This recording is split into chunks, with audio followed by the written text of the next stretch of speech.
قل هل يستوي الذين يعلمون والذين لا يعلمون إنما يتذكر أولو الألباب.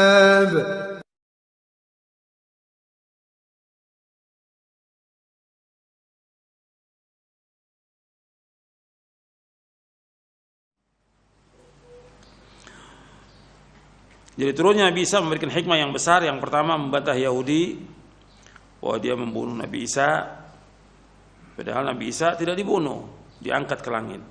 Padahal Nabi Isa juga yang membunuh pimpinan mereka, yaitu Dajjal. Yang kedua, sesungguhnya Nabi Isa alaihissalatu wassalam mendapatkan di dalam Injil tentang keutamaan umat Nabi Muhammad SAW di dalam surah Al-Fatah ayat 29. Dan beliau berdoa agar dimasukkan di antara mereka, yaitu umat Nabi Muhammad. Allah mengabulkan doa beliau ketika beliau turun pada akhir zaman dan beliau menjadi mujaddid, pembaru dalam agama Islam.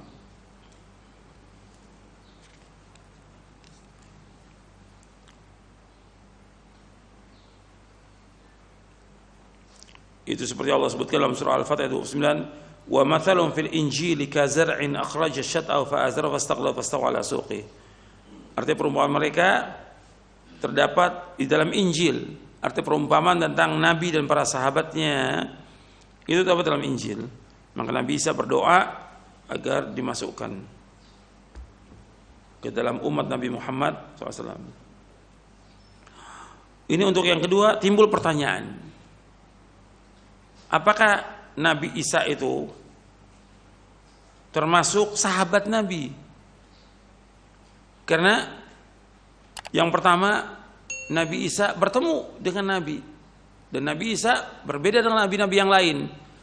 Nabi Muhammad SAW ketika Isra dan Mi'raj bertemu dengan para nabi, tapi itu ruhnya dan badan yang diangkat. Yang mereka itu sudah mati. Tapi untuk Nabi Isa tidak, masih hidup. Artinya bertemu dalam kondisi masih hidup.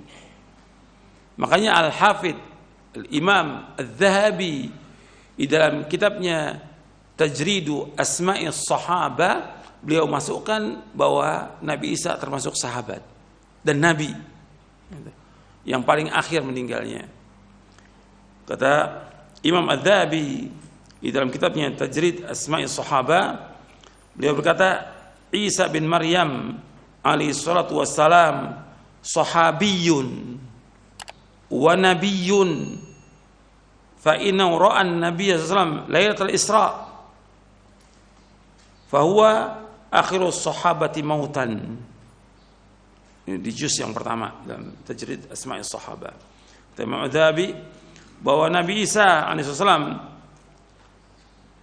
adalah seorang sahabat dan beliau juga seorang nabi, karena beliau melihat Nabi ketika Isra dan Mi'raj. Dan beliau adalah akhir sahabat yang meninggal dunia.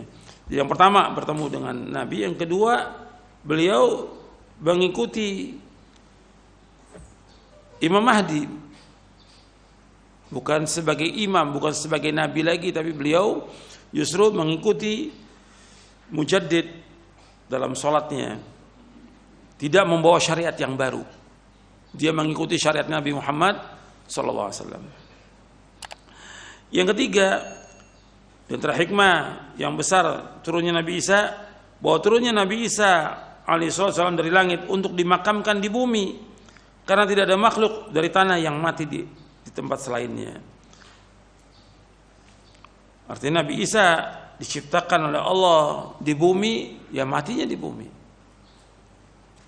Yang keempat, turunnya Nabi Isa alaihissalam membongkar kebohongan Nasrani. Karena Nasrani mengatakan Nabi Isa sebagai apa? Tuhan.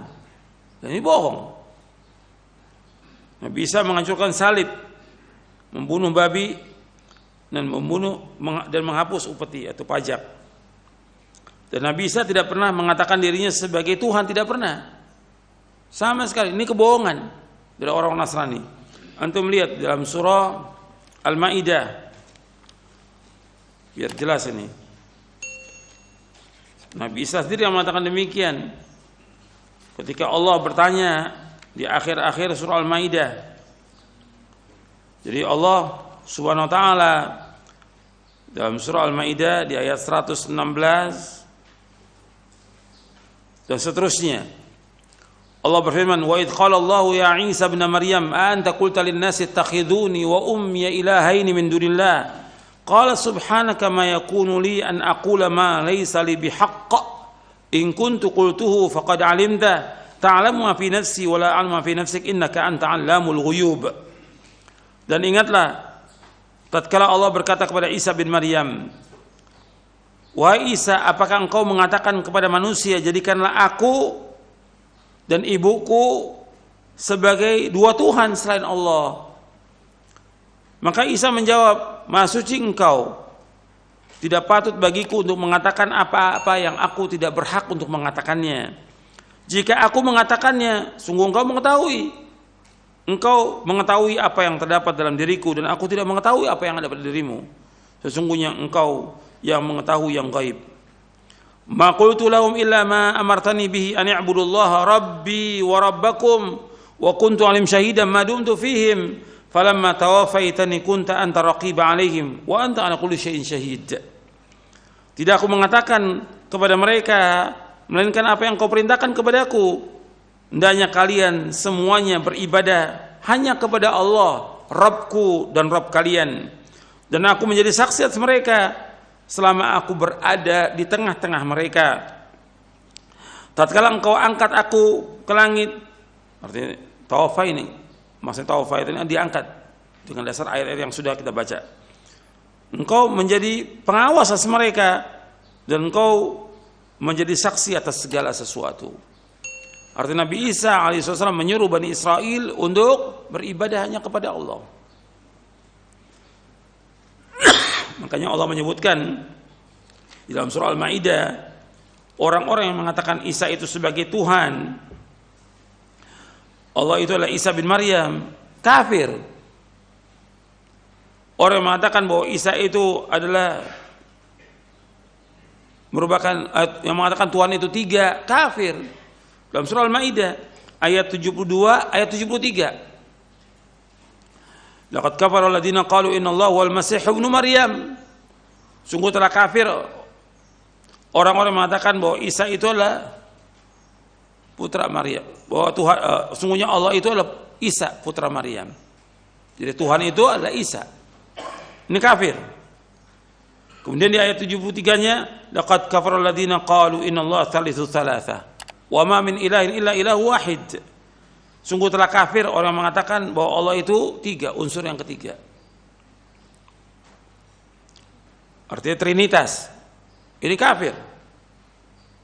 Dan tidak ada ilah melainkan hanya satu ilah, yaitu Allah Taala. Jadi Allah telah menyebutkan orang mengatakan Tuhan itu tiga atau Isa itu sebagai Tuhan, kafir. Sedangkan Nabi Isa mengajak umatnya untuk beribadah hanya kepada Allah. Innallaha rabbi wa rabbukum fa'buduh hadza siratum mustaqim. Dalam surah Al-Imran.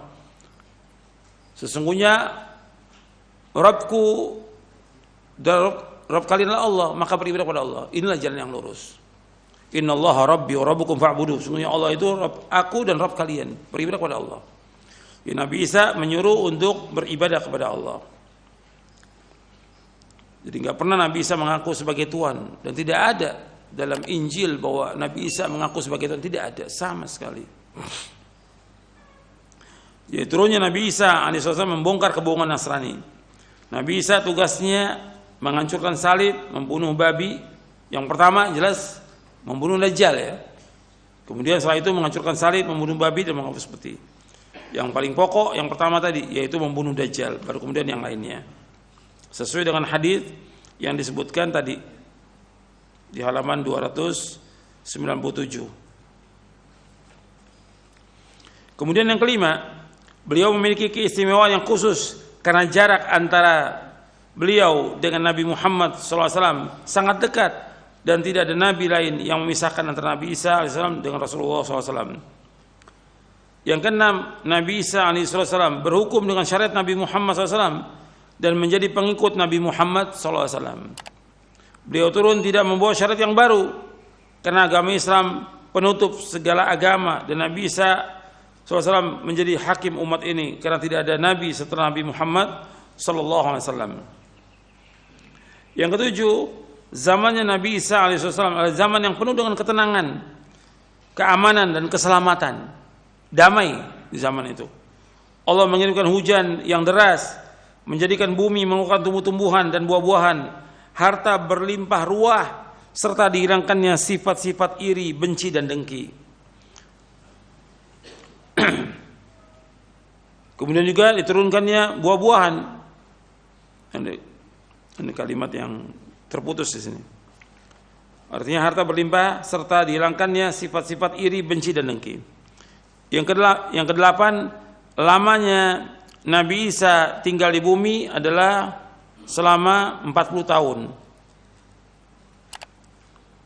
Lamanya Nabi Isa 40 tahun.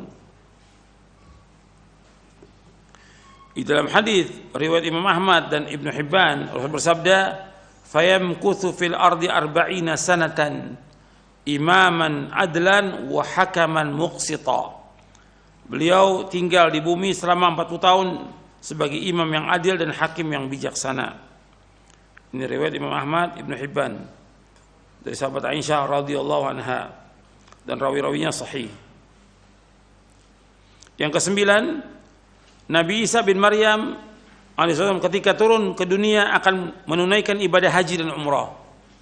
Yang kesembilan, Nabi Isa bin Maryam ketika turun ke dunia akan menunaikan ibadah haji dan umrah. Hadisnya sahih diriwayatkan oleh Imam Abdul Razzaq dalam kitabnya Al-Musannaf dan juga Muslim dari sahabat Abu Hurairah radhiyallahu anhu. Yang ke-10, Nabi Muhammad SAW berpesan, siapa saja dari umat Islam yang bertemu dengan Nabi Isa alaihissalam di akhir zaman, hendaklah ia menyampaikan salam Nabi Muhammad SAW kepada Nabi Isa alaihissalam. Hadisnya sahih diriwayatkan oleh Imam Ahmad dalam musnadnya. Ini tentang 10 keistimewaan atau hikmah yang besar diturunnya Nabi Isa alaihissalam ke muka bumi ini. Ya, sampai sini kajian kita, mudah-mudahan bermanfaat. Wassallallahu Nabi Muhammadin sallallahu alaihi wa ala alihi wasallam.